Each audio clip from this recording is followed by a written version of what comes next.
I'll just start off. Everyone can hear me okay, despite the maybe a little sniffly. Yep. Okay, cool. Great. So, I've got my screen shared. This will be pretty informal. We've got some good stuff to cover. I think some stuff to introduce, some new stuff, and also some minor recap and just kind of updates around things. As kind of Dana mentioned, we will be doing these every month. So the next call will be Thursday, February 14th at 9 a.m. And we'll pick up where we left off and keep going and hopefully see you guys again. But for today, we plan on doing a couple things. So we'll do team intros. That's going to be myself and David. And, we're both excited to just kind of meet you, start doing these little more informal get-togethers. Share what the team's been working on. The main things today will be Adaptive Cards 1.0, 1.1, 1.2, and just kind of a little taste on what's beyond. We have some renderer SDK updates. And we also have something that we've shared a little bit but haven't really discussed broadly, and that's this designer component, which will be a demo featuring a third-party integrator as well. So that'll be a pretty cool demo.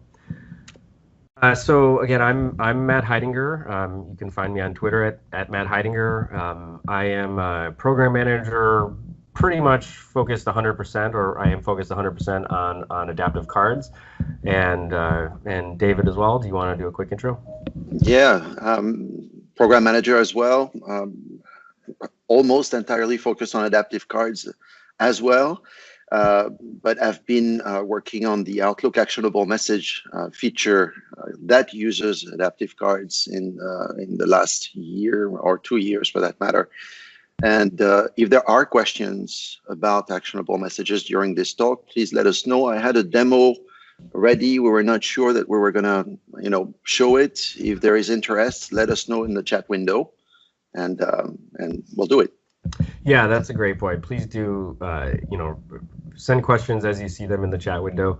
And so, yeah, just David and I, started Adaptive Cards just maybe like a year and a half ago. He was representing Outlook. I was working with bots and some experiences in Windows.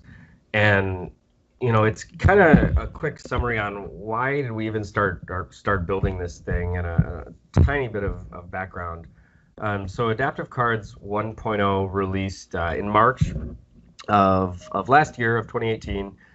And we set out to solve a problem that we kind of saw throughout the industry. So to fast forward today, where you can actually use adaptive cards, it sort of makes sense. So you have these apps, these experiences like Outlook, Teams, Cortana, Windows Timeline, Windows Action Center, that they have these rich experiences that they care deeply about, and their users care deeply about. They want Outlook to feel like Outlook and Teams to feel like Teams, but at the same time wanted to broaden what the app can do by integrating with third-party experiences. And so the way that everyone had been solving that before was usually with a set of fixed templates, right? Outlook had a format called message card. Teams used what Bot Framework had, which was things like hero card and thumbnail card, and they were usually a combination of some text and some images that really was constrained, but the experience was always very uniform and controlled, so that the user always got something that they expected. Whereas the opposite end of that experience would be if they just opened up, a completely free-form HTML canvas. And really, if you were an experience owner like Outlook or Teams, and you were posed with how do we enable this rich ecosystem of extensibility and developer extensibility while still preserving that user experience, while still preserving that native performance, that's really what we decided to set out and solve with adaptive cards. I'll probably recap for most of you, but I did just want to set the stage on what we're trying to do and some of the constraints we're imposing on ourselves to achieve and continue to deliver on what we can in this kind of middle ground area. And it is a middle ground, right? You're always going to have just simple data, fixed templates. I think that's going to exist for a long time. And in some cases, you probably will have a wide open HTML or native UI canvas. If you're tightly integrating with your third-party partners, maybe you're doing very tight design reviews with them, and you'll make sure that whatever they're putting inside your app, because ultimately that's what's happening, they're injecting some UI inside your app, you want to make sure that that's tightly controlled. But if you want to scale, and if you want the format itself to almost enforce some of these things so you can trust what you're doing, that's really where adaptive cards is playing. And so filling that middle ground with a set of constraints, which are effectively these things to kind of summarize it. Adaptive cards are always natively rendered wherever you are. So if you're on iOS, Outlook's iOS app, you're going to get native iOS UI. If you're in Timeline, obviously that's a Windows OS component. It has to have very rich performance. It can't have native web views and all of those. So we always have native rendering, which we provide SDKs for all major platforms. And I do have some updates to share around that. A key feature and function is that they automatically adapt to the host UX. So when you see a card in Outlook, it looks like Outlook, and when you see that same card in Teams, it looks like Teams. And just as a super quick, this is going to be pretty ad hoc, everyone, so not super formal. But just as a quick, so people can see it before, if you just haven't even seen adaptive cards, you maybe just saw this one, right? They're just a JSON card format. This is our design tool. We'll see a little bit more about this. But there's a previewer here, so you can change what this would look like in various host apps. So maybe this is a VSO bot or something that wants to get a card in web chat. I'm saying, hey, what's the latest with the adaptive card schema? If I was talking to that bot in web chat, it's going to look and feel like web chat. But maybe I built a Cortana skill and asked the same thing.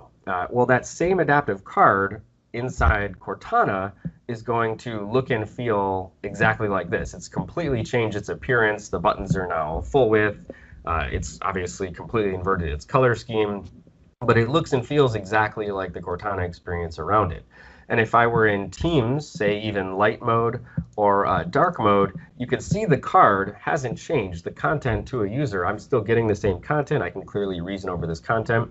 But to the app that I'm in, it just feels completely native, completely intuitive, and just natural, including the margins and the type ramps and everything, while getting that native performance. So another key feature is they always automatically adapt to the host UX without you as the card author to do anything. I do see one comment that someone can't hear. I just want to ask Dana and David, Georgia, maybe something on your end if you guys can hear me. I am able to hear you here. Okay. Yep, I'm okay too. George, you might want to dial back in or check your settings on your speakers. Cool. Hopefully we're able to work through that. So they automatically adapt. They do have actions and input. So a lot of times people look at adaptive cards and assume that they're strictly for display. That's not actually the case. We can use adaptive cards to collect a rich set of input to take actions, all while being purely declarative. We wanted to make sure that this whole experience is about UI extensibility. It's about having a safe mechanism so your app, your experience can open yourself up to extensibility from the breadth of the internet while still maintaining native performance and security and enabling some level of interactivity. So you can click on actions, you can toggle visibility of certain things, but keeping in that purely declarative way. So that was a lap around kind of Adaptive Cards 1.0, what we released. Since we've released, you can use Adaptive Cards 1.0 in Outlook, actual messages. That was the main feature that David drove that integration. You can use it in Teams. We're happy to demo anything, by the way. Hopefully that wasn't too much of a recap, but we can do demos as people ask if a handful of people think that'd be useful. There seems to be interest for the actionable message demo. So if this is the right moment, we can always do it. It's not going to be very long. Yeah, let's do it. Okay, so just a recap on what actionable messages are. I'm going to share my screen first. There we go. Did I actually do it correctly? Right, so that should be it. It's loading up. Yep, I see it. Yeah, there it comes. So actionable messages, it's a way to send an email that has actions in it, because emails are notoriously static. And what we wanted to do was to make emails more useful for the few seconds that users usually read them. So if you can take an action real quick, complete a task or that kind of stuff, it should be beneficial to everybody. And we implemented actionable messages with adaptive cards as the way to author those messages, because what Matt said, essentially it's a declarative and safe way to do it, and it's also very capable in terms of the layout capabilities. So the demo that I'm going to show right now, and again, it's going to be a very, very high level demo just to illustrate what is possible. I'm going to author a card. Actually, it's already authored, but I'm going to pretend. And I'm going to send it to an email account, and we're going to see what that looks like. I'm going to use an example that I used back at the Ignite conference in September. So I'm going to essentially use the designer. So this is the designer that we already have. I have here a card that I had previously crafted. I'm going to copy all that and inject it into the designer. And that's not the right one. Unbelievable. Okay, let's switch to this one. So this is the card that I wanted to show you in the designer. There seems to be a problem. That's probably my mistake. And it's a little bit of a survey. So it has a banner, it has that title, and then there are 3 options to actually rate the experience. And then it has an action at the bottom that I'm actually going to rename here and say that it's called submit. And this is meant to make an HTTP post call to an endpoint. In Outlook, that is the action model. So now I want to actually send this card to an email account. This tool here, which is called the Playground for actionable messages, has that capability. I'm going to hit the send button. Hopefully I'm still logged on. Yes. And I have the mail client. This is Outlook web app, but it also works in Outlook desktop. And we're working on making that work also on Outlook for mobile, both iOS and Android, and later on Mac as well. Essentially, we want to cover all the Outlook endpoints. So if I click on this email now, you can actually see that the card was sent. So this is some debug information here under the card because it was sent from a tool. But the card is actually functional here because I am making a call, and we're going to go back to the definition here. The call that I'm making is to that URL here, which happens to be an Azure function. Azure functions are... able to zoom in on that just a little bit? Not sure, actually. Let's see. Yeah. Is that too much? Yeah, Ooh, probably. Yeah, yeah that's good. A little more. Is that better? Yeah, that looks good. Okay, let me move that around maybe. Okay, it doesn't want to move around. So this is a URL to an Azure function. So see, it's Azure website. Azure functions are super easy to author. You just, if you have an account, obviously, but there are ways to do that for free. You just code your one function. It can do whatever it is that you want. And in this particular case, it's going to respond to the action that I'm going to take from the email client. And what it's going to do, and that's the beauty of actionable messages, it's going to process the request, and it's going to return a new version of the card to state that it has actually completed my action. So let's just show it done in the email client. So this is back to the email client. I'm going to select an answer. Let's say amazing. I'm going to hit the submit button. And as you can see now, the card has refreshed, and it just says thank you. And really, this could have been any other card.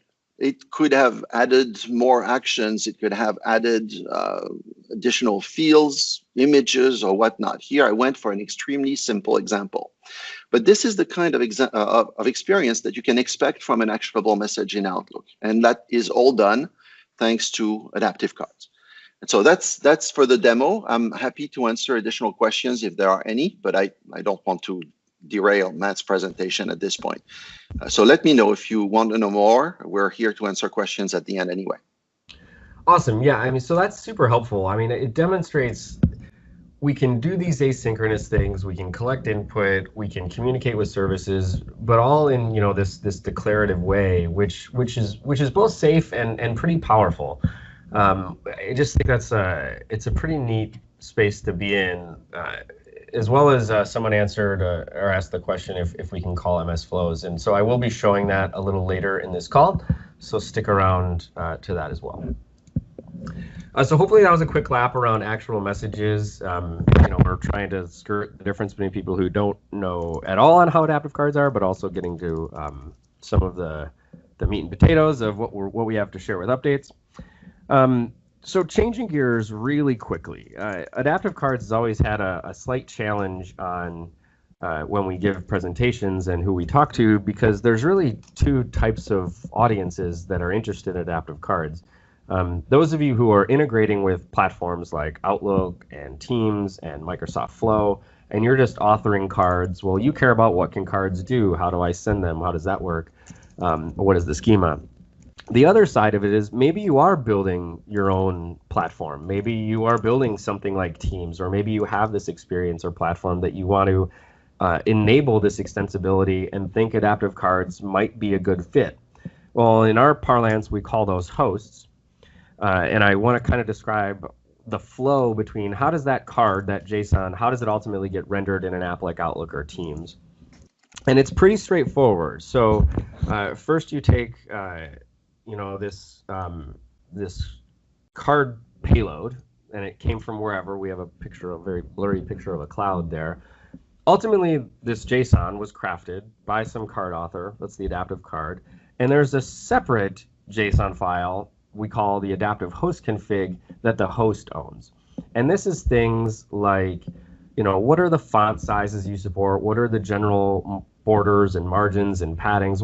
You basically describe the experience. So Teams says, my colors are this on this, and etc. With those two pieces joined together, our SDKs combine them and ultimately render that native UI that you see. So it really makes it easy if you are a platform and you do want to open yourself up to extensibility, install our SDKs on any major platform, author this host config. We have a visualizer that kind of helps you author that, and you effectively get a pretty close output UI natively on any platform. I won't dive into it in this call, but I think it would be interesting to find out the audience members here if they're more interested in the card authoring aspect or the host aspect, because there are a number of functions in our SDK that really let you craft the output of the card. If you need to do some advanced CSS stuff on the web, well, we let you do that. Our SDKs are tightly coupled with CSS. If you're using XAML, you can do native styling and things. So host config will get you most of the way there, but the SDKs do have functions built in them where you can really customize the UI without doing a ton of work. So ultimately, that's what's happening. That's what's taking place when this card gets rendered in Teams. Our SDKs are on GitHub and various package managers, so you could just install them and check them out. So that's effectively what we've done over the summer. And then in September, we released Adaptive Cards 1.1. Coincided with the Ignite conference, and that effectively introduced a couple features that people have been asking for. You could put media in cards now, so audio or video. You could put icons with your actions, so you can create a little more compelling action experiences. And we improved the layout a little bit, giving you kind of vertical alignment support and some other smallish things. This, I think, is an interesting jumping off point to talk about how would you have known that? What's the story with the 1.1 rollout? And this is where I want to at least get people aware of some links, get some feedback. Did you even know these existed? How can we do better in this regard? So with that in mind, I want to talk a little bit about 1.2. So 1.1 released in September 2018. Let me click this link to show you adaptive. Well, it was already there. If you go to our GitHub, so github.com/Microsoft/adaptive cards, it's not discoverable. So I'll talk a little bit about how we're doing better, but you click on Wiki, There was the 1.1 feature list. This was everything we did in 1.1. You click on 1.2 feature list. This is everything we're adding in 1.2. And that's great. It's a list of things. You can click on one of them. One that I want to talk a little bit about today to at least announce that it's coming is this concept of element level fallback. But before I get into that, you basically have this table that's a list of the features, and the links effectively go to the specs. So what we're proposing. The cool thing is none of this is finalized. So this is a great opportunity for the community to get involved in what we're planning. You can effectively look at the labels associated with things. I'll show a little bit better on how you can see the status of things. But whether a proposal's been approved, whether it's, depending on the feature, we do get a handful of, comments on certain ones. But this is a great list to be aware of. Make sure your feature's on it if you need it, and just to kind of weigh in as the design is happening. We've been an open source project from the beginning, but that means, we've really embraced that. Our designs are all taking place. Our feature requests are all taking place, all on GitHub. So I encourage you, if you are interested in that, just watch the repository. You will get a fair amount of mail just because we're very actively on it, but it is a good way to keep up to speed on what are we building and where. But that gets to, this wiki. It's a little hard to find. It's not as though there's, a way to subscribe to it. So at some point a couple months ago, we did add a blog with some site updates. So it doesn't have much on it right now, just the announcement of 1.1 and the fact that we added a rich interactive designer. We'll do a quick demo of that. So effectively, you can go to this wiki, you can go to the blog, or if you really, really care about what we're doing and want to know all the nitty-gritty, you can use a free tool. You have to sign in with your GitHub, but you basically go to zenhub.com, and I'll take this moment to add, we will be sharing out links to everything I'm demoing right now, so the follow-up blog post, the video as this goes through. You'll have a link to get to this. None of this is just a web app called ZenHub. It's tons and tons of data. This is for if, you really want to know what's going on, but it addresses the question of, okay, here's the feature list, but what's where? Are any of these working? Are they approved? Are they going to make it? We do say this is the tentative list of 1.2 features. These aren't all guaranteed to ship, but a lot of folks have asked for input validation. I've got inputs on adaptive cards, but how do I make sure that they're required? Right now, we make you're basically on your own to server-side validate that the card was inputted correctly. So there's a handful of issues in here that people are pretty interested in, but how do you know the status? And I think asking people to go to ZenHub it's asking a lot, and it's great for us. This is what we use day to day on our stand-ups. You can see based on the colors, okay, this proposal has concerns, one's ready for review. Here are the ones in progress. So this whole, as an example of one, we're adding the ability for actions to have some semantic understanding, or we're calling them the sentiment of the action.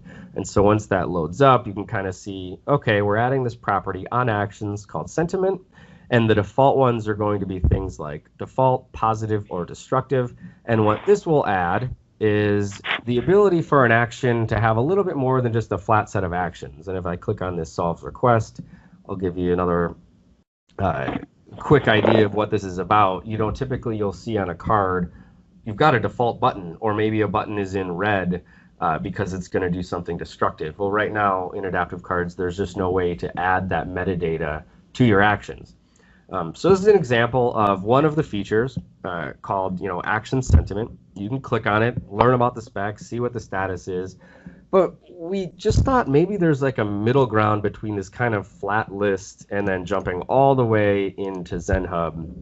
And this is where we had a little fun. I'm going to kind of reveal a secret URL at adaptivecards.io. We'll add a link to it at some point, but you can go to /roadmap here. And this will evolve. It's not the prettiest page you've ever seen in the world. But what we had some fun doing this is that this whole thing is an adaptive card. So Andrew Leader on the call here wrote a back-end service that once a night hits GitHub issues, or effectively ZenHub, to get the status of things, what's marked in the 1.2 release, what's the status of them, and he effectively renders this whole adaptive card. And I just, we effectively save it, and it's just a neat little way of figuring out what's the status of each item that you can click on and see, okay, this one has concerns, this one's ready for review. Long term, we'll make this so where you can effectively play with it via a prototype, or just know, which SDKs is it in. We're gonna keep evolving this, but we're hoping that it'll be a nice middle ground so we can share with people that just want a basic list of features, but also want to know, okay, is this proposal ready for review? Especially if you really want to ramp up your community involvement, and you're betting heavily on adaptive cards, and you really want to help shape the way the schema goes, it'd be great to know, as we introduce things into a draft, as things are ready for review. So it'll basically be the page, as we flesh it out and clean it up a little bit, it'll be a top-level menu item here where you can just see what's going on and what's the status. So that's a quick lap around on, how do you keep up to date? Again, we've got the feature list wiki, we've got ZenHub, we've got the roadmap that's, this thing we're evolving, and then we've got effectively the blog. So I'd love your feedback on, did you know those existed? Is that useful? Should we be doing more? But I just at least wanted to get the community aware that they're there. We'll continue going unless anyone has anything to say. The next question, though, you'll ask is, well, what works where as we release 1.1, as we release 1.2? So I wanted to call out a couple changes. I apologize, these slides aren't as pretty as I would have liked, but might as well just go right to them on adaptivecards.io. A lot of you are probably familiar with our Schema Explorer. And so with the 1.1 release, we added this new version column. And so this is going to tell you what property works in which version. So we added in 1.1 the ability for an entire card to have a select action. So you could click anywhere on the card and it effectively will invoke this action. Well, that'll work on 1.1. Media, we talked about, was added in 1.1. So we clearly tell you that, hey, this entire element only works in 1.1. So that's great, you know that. The next logical question will be, well, who supports 1.1? Our SDKs support it. That doesn't mean it's necessarily rolled out to every platform. Does Teams support it? Does Outlook? And that's where, if you're in our designer, there's a handful of ways to get to this page. But from our designer, depending on which platform you're viewing, Cortana Skills, for example, you can always click on this Host App Docs button. And that's going to be your best place to go to know, here's all our live platforms and here's the version they support. So as of now, we're in the middle of our 1.1 rollout. We'll hopefully have web chat should be the first one that should be updated. I think it's going to be within the next couple weeks. Cortana Skills is underway, Outlook's in development, and Teams is rolled out on a couple platforms, but not quite fully done yet. So this is really going to be your page to keep up to date. What can I use in which platform? Now, a key thing to keep in mind here, and that we really want to solve, we want to do the best job we can to reduce fragmentation. We're doing everything we can to keep our docs up to date, along with the SDK releases, making it very easy, minimize breaking changes between SDKs. We just want to make it as easy as possible for our partners to roll out 1.1, the Microsoft partners as well as community partners. And so in doing so, we realize that there will be this lag depending on the platform. You take Outlook, for example. There are enterprises running very old versions of Outlook. Windows is the entire operating system. So it's unrealistic to expect that these key experiences, these packaged apps running in these enterprise environments, that will necessarily always be completely up to date. And so we realize that, and we want to embrace it. Adaptive Cards, our entire mantra has been embracing the challenges that are going to be inherent in this. The fact that we want to automatically adapt when we waive features. And one of the ways we want to address this lag is with a feature called element level fallback. And so what this really lets you do is, let's take, for example, media. Media was introduced in 1.1. You can't currently use it in any Microsoft property. So what happens in adaptive cards, the schema is designed to be extensible. Actually, I'll touch on this really quick. Maybe not everyone knows this. The schema is designed to be extensible. So if an element isn't known or not supported, we continue rendering the card and we just skip that element. So if you were to put media in your card somewhere, the card would still render everything else, text blocks, images, columns, whatever you had, but it would drop that media element because the renderer doesn't know what that is.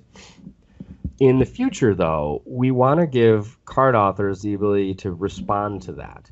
And so that's where we're introducing this property called fallback. And so what would happen here, as the renderer is trying to render this item and saying, hey, media, I don't know what media is there a fallback attribute? And if so, you can specify a second element, or effectively a fallback element. In this case, maybe be an image to, the poster thumbnail. If we wanted to go a step further, you could have added a select action on this image, maybe with the video's link, which would let you tap on it. It would invoke, the browser to open up that video, and you'd get a pretty good fallback experience on these down-level renderers. Beyond just basic, fallback or really just dropping elements, we have a whole handful of things. I won't necessarily go into complete details, but this is a great example of something where your feedback is critical to make sure we're designing the right thing. We've heard this. We've gone through a handful of debates on the best way to go about this one. We have considered extensibility. For example, this requires property you can add. By default, you can say, well, this container should render if the adaptive card renderer supports version 1.2. And we have this extensibility flag, ms-aad sign-on. And this is a host basically saying, I am aware of this function, and I'm basically opting into this. And it's this separation between the card author saying, to render this UI, I need these constraints to be met. And it's the renderer version. It's also custom things. So if Cortana or Teams or even Outlook has a custom thing that they want to support, this lets card authors really opt into certain things and really just tailor that experience. And it really helps us, I think, deal with this lag in releases. So that was a quick lap around fallback. And if there's any interest in an actual demo of fallback, we can also do that.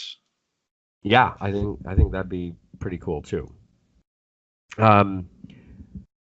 So that was fallback. I'll quickly just run through the list of things, not in any real detail, since mainly I was hoping to just get people aware of this. Maybe they didn't even know we had this list published.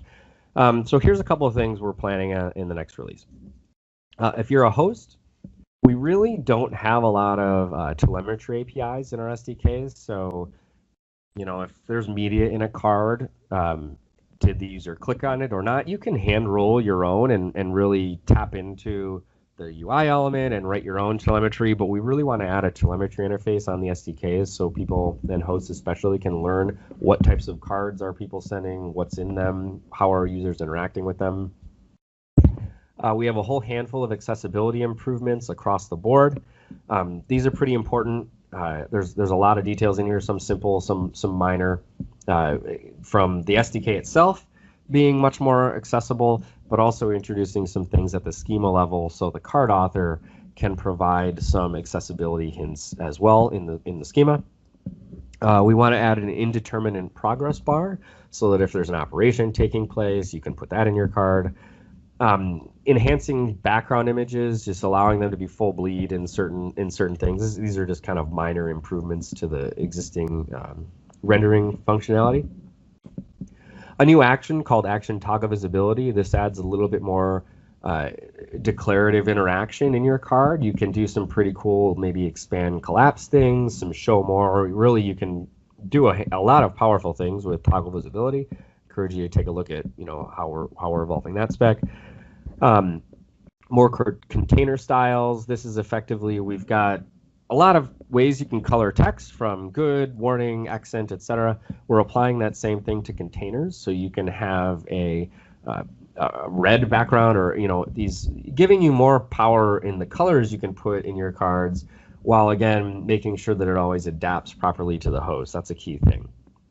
Better inline text formatting, including things like highlighting a chunk of text or coloring a line of text. This is effectively an evolution of what you can do with Markdown today if you just have a large text run, improving that. I mentioned this earlier, but basic input validation. At this point, we're only adding an is required property, but effectively you can say this input is required, and we will do some client-side validation. I'll just click on that one briefly and load that up real quick to give you an idea of what these are looking at. So here's the proposal, input.txt you're all familiar with, but this is the addition called validation, saying its necessity is required, and then the validation text, so you get an experience like this. And we have a handful of comps showing what each one would do.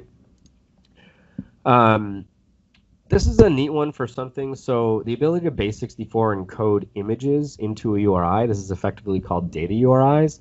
This is cool if you've got profile images or up to basically 2 kilobytes of images. You can base64 encode them in the URI, save an HTTP request. This is great, especially if it was like an authenticated image. You can effectively put it right in the payload itself instead of the image being a reference URI. Input.txt having an associated action is effectively a quick reply experience, so you can put a little action next to the text block. A different set of styles on text block. This is font styles. So let's say you wanted, you're spitting output from a console and you want it to look like a monospace font or a display type font. It's effectively a way to opt into different font styles for your text. One I showed earlier, the action, sentiment, primary, and destructive. This is also extensible, so you can add additional types of actions, sentiments.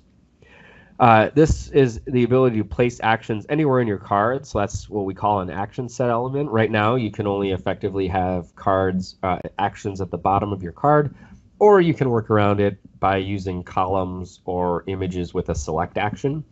This is effectively just allowing you to place an action bar anywhere within the card.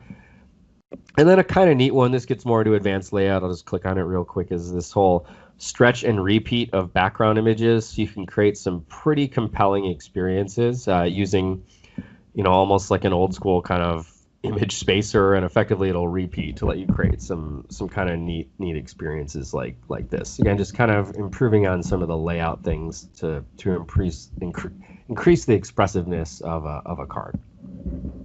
So that's everything in 1.0 or 1.2. The tentative release date for this is going to be the Q1, so think like end of March.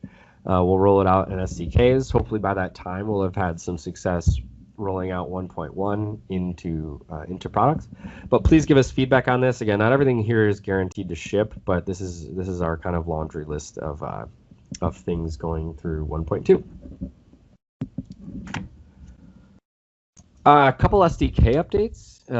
So today we have Windows, Web, Android, iOS, and a couple others, but these are kind of our core ones.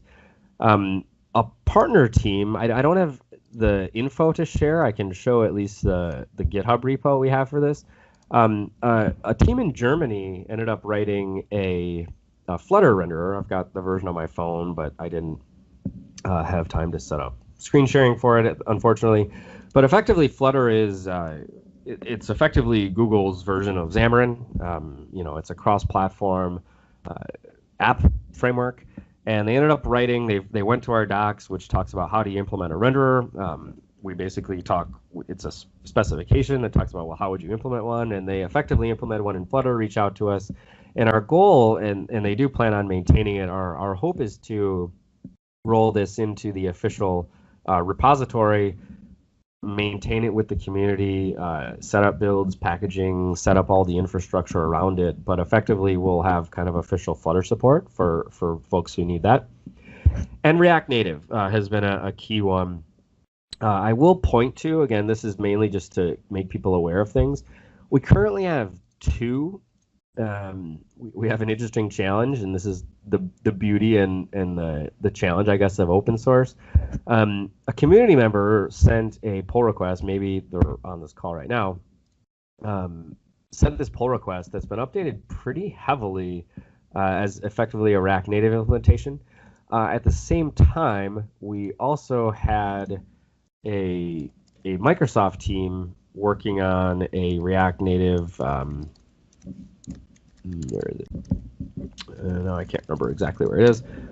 I'll have to look up the URL a little bit. Oh yeah, there it is, React Native Adaptive Cards. So we have this one as well. So not only do we have one, but we have two React Native renderers. We're working on having these folks, one's internal, one's external. We want to kind of rationalize this, figure out what's best for the community, and ultimately deliver, maintain, and kind of share one single one. But that said, while that's happening, if you are interested in React Native and using it today, please check out either one of those implementations, whichever you like, and we'll start to figure that out.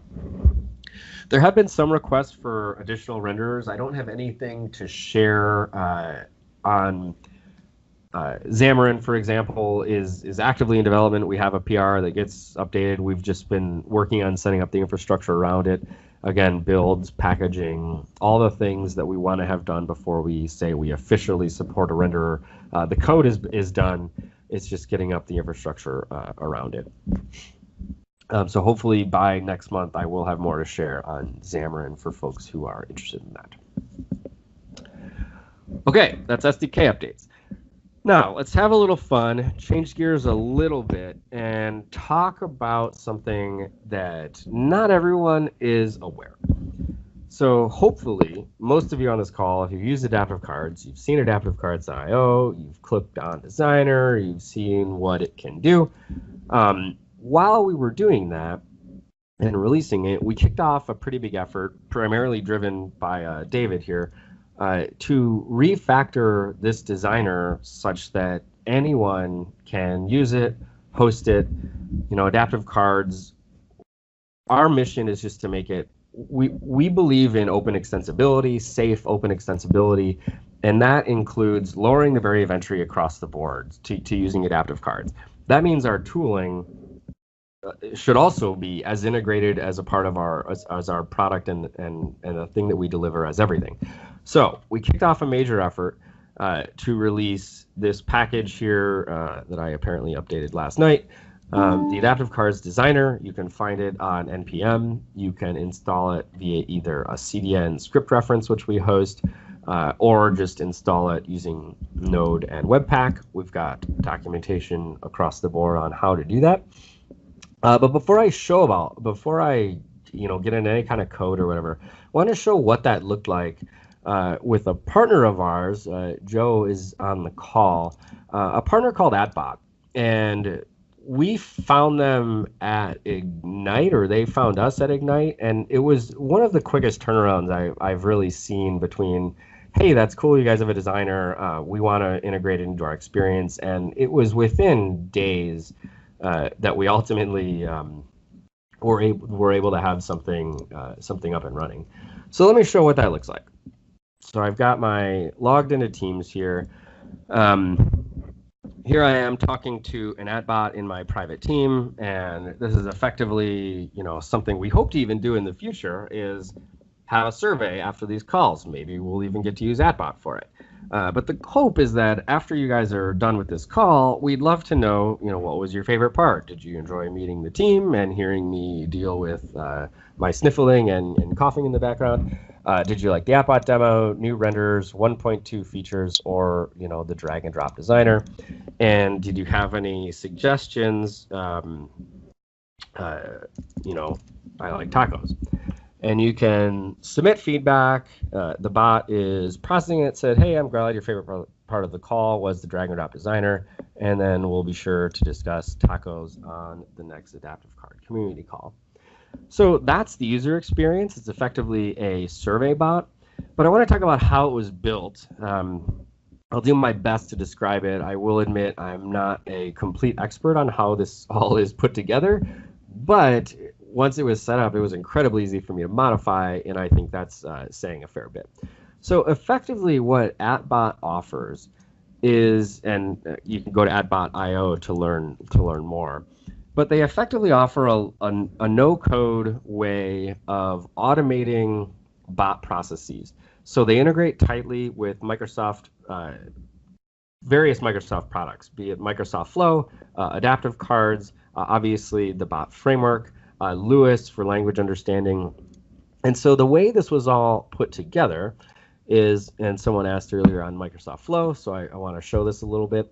Effectively, once I've connected my team to Flow and connected AtBot and all these things, once I've connected all these things together, I just go to these portals. So I'm on the Flow portal, and this is the one that we created. This is effectively the survey one. So this is AtBot saying, and let me just edit it real quick. So when an intent is used, an intent is a Lewis intent, which is trying to determine based on what a user typed. There's so many different ways to ask for a survey.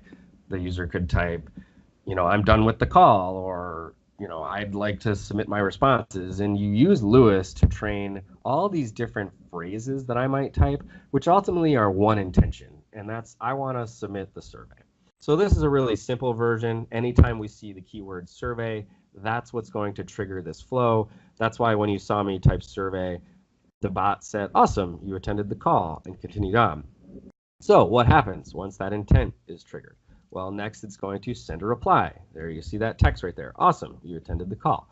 Next, it's going to reply with a adaptive card response from user. Again, these are functions of AtBot.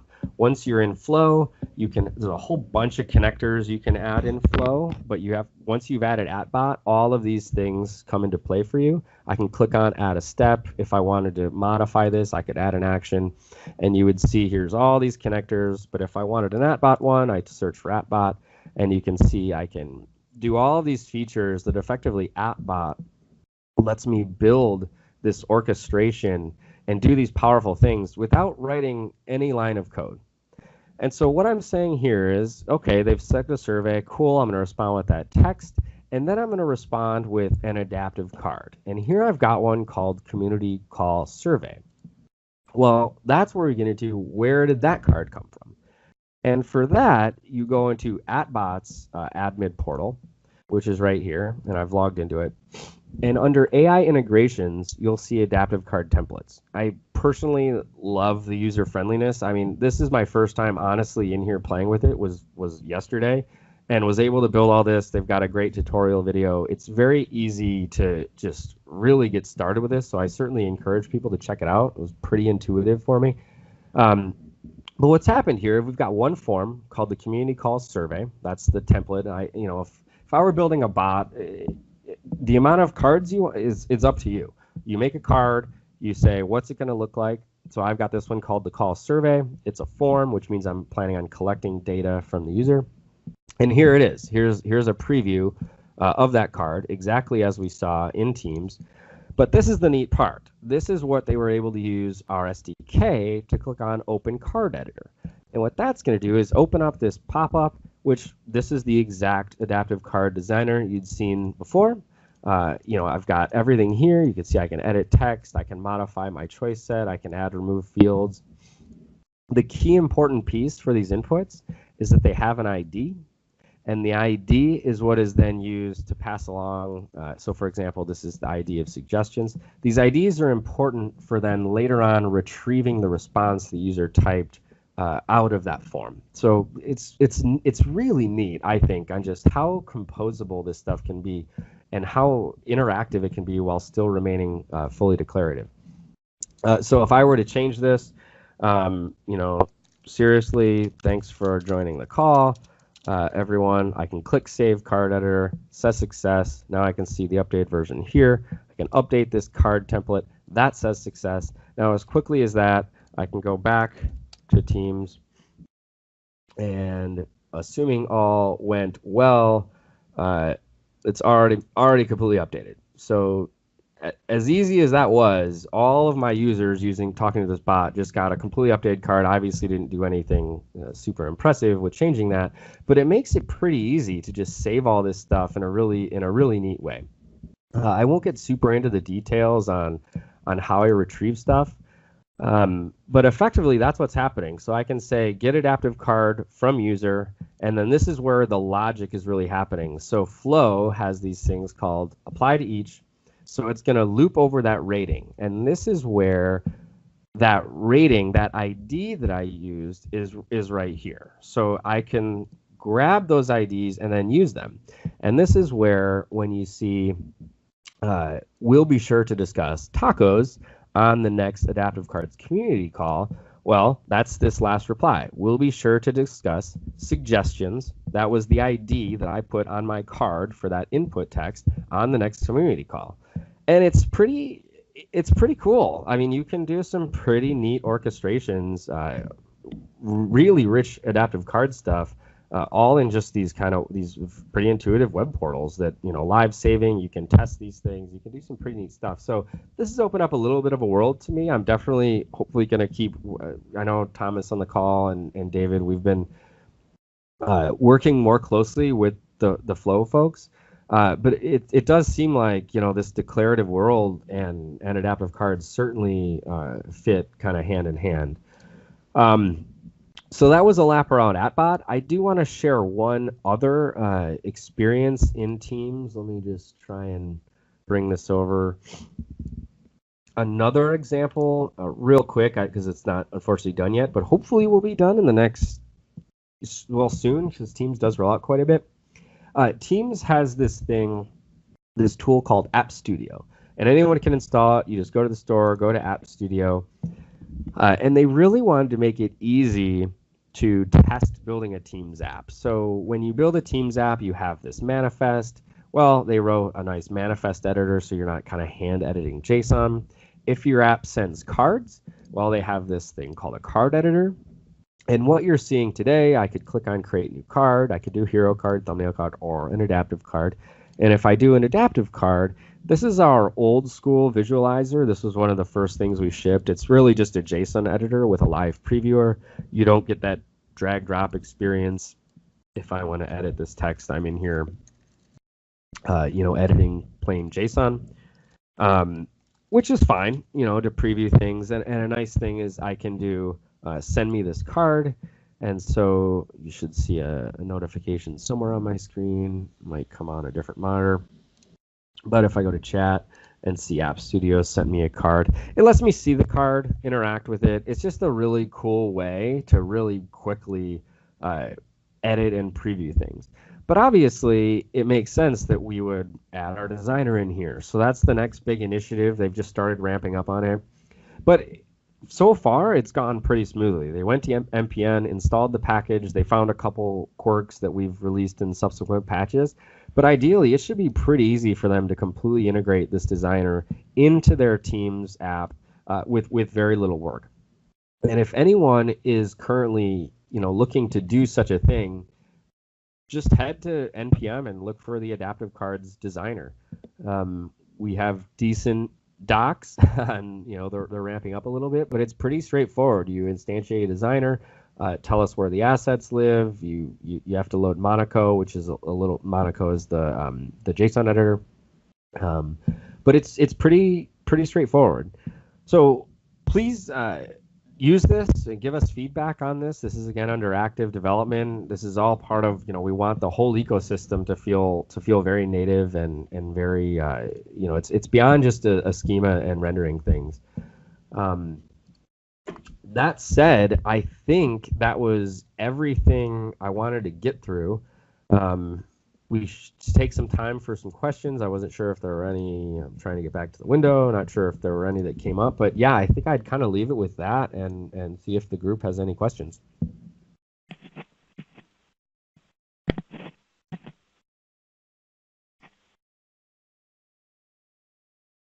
If you don't want to talk, please feel free to type as well. We're keeping an eye on the IM window.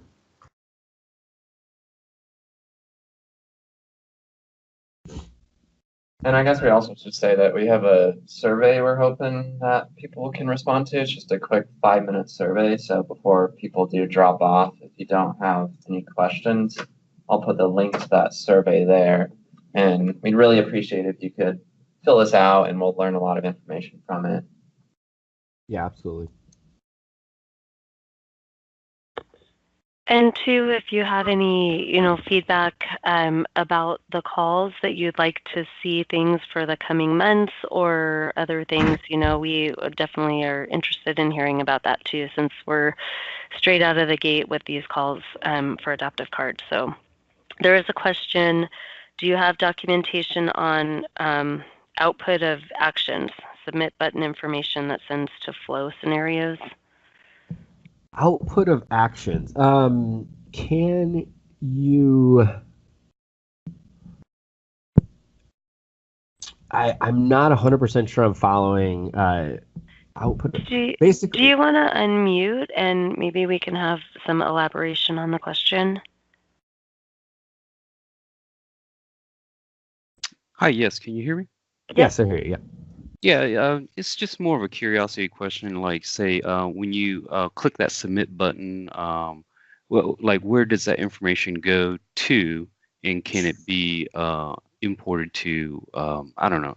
Say, like, I think you guys had an example on some of your websites for timesheet submissions, right? Like, if somebody put in their timesheet information, can that be outputted into another system or through Flow or something like that? So this is a piece where, adaptive cards, aside from what David demoed earlier with like an HTTP call, that's actually an Outlook specific extension. Today, adaptive cards really aren't in the business of any kind of transport or cross-device, cross-API communication. What we effectively do is when you click on submit, we bundle up all the inputs into some JSON objects so you know what the user clicked on and typed. But depending on the app you're in, it's really up to that host app to then send that data to another system. So if you're in Teams, it's going to send a reply activity to your bot. Your bot service is going to wake up, get the JSON, etc. If you're writing a flow using @bot right here, it's a completely different system. They look up by the IDs. I can see here's this rating.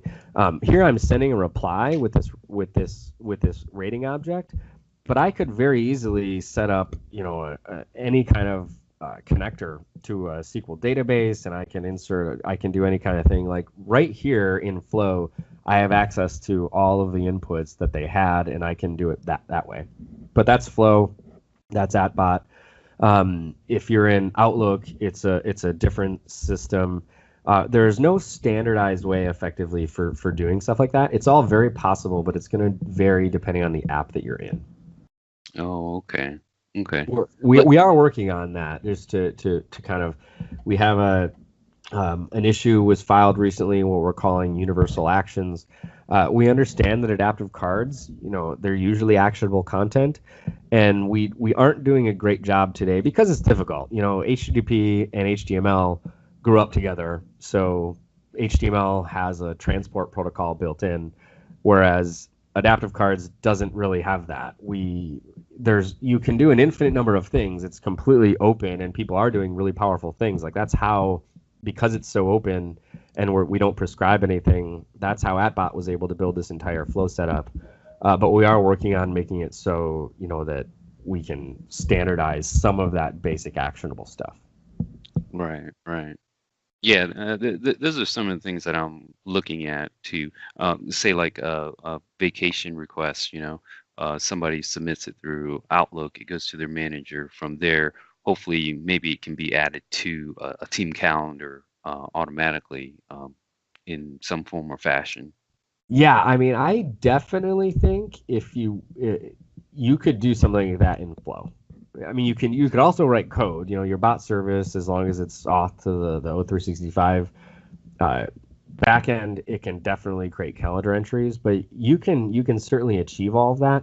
Adaptive Cards today doesn't built in that notion of creating a calendar entry today. Okay. Yeah, we're just not quite that far. But if you wanted any help doing that, please reach out to myself or David. If you have like Outlook specific stuff, we're certainly interested in understanding what people's scenarios are and what people are doing with things, and we're using that information to figure out, okay, what should we bake into the platform to ease some of these common scenarios. Right. Okay. Is there contact information to contact you guys at, or? Man, that is such a good question. I'm still sharing, hopefully. Let me just put that there.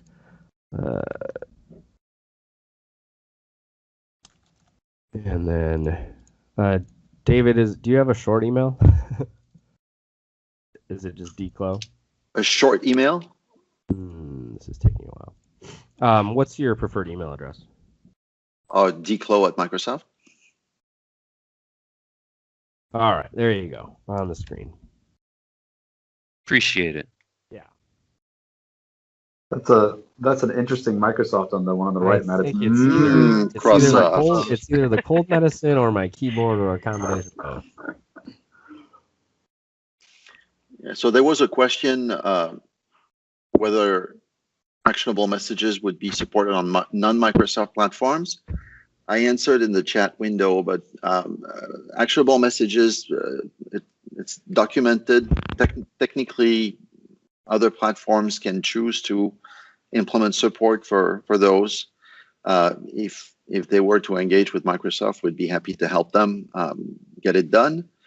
Currently, we're not pushing them to do it, but we have no problem with them doing it. We're not going to be the ones doing it, though. That's the point.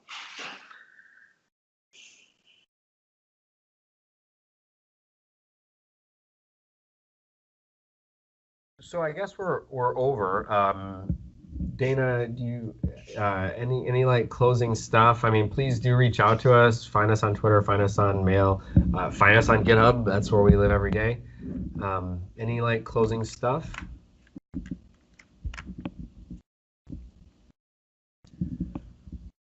All right. So yeah, we'll upload the recording, and we hope you guys found this useful, and we hope you'll see us next month. Oh, we had one final question, Matt, if it'll be uploaded to YouTube or where? Yeah. It'll be on. Sorry. Yeah, go ahead. Oh, Dana. that's okay. So we'll post it on our Office Dev blogs page, and I'll put that link in the IM window in just a second. And then we'll also send an announcement via Twitter at Office Dev. So if you're not following us on that already, you definitely should. It's where we'll have all of our information. So as soon as the resources, the blog summary, and the recording are all up, we'll definitely get that posted out to our channels. Awesome. And one final reminder about the survey. I just posted the link again in there. Thank you so much, guys. Perfect. Thank you. Cool. Thank you all.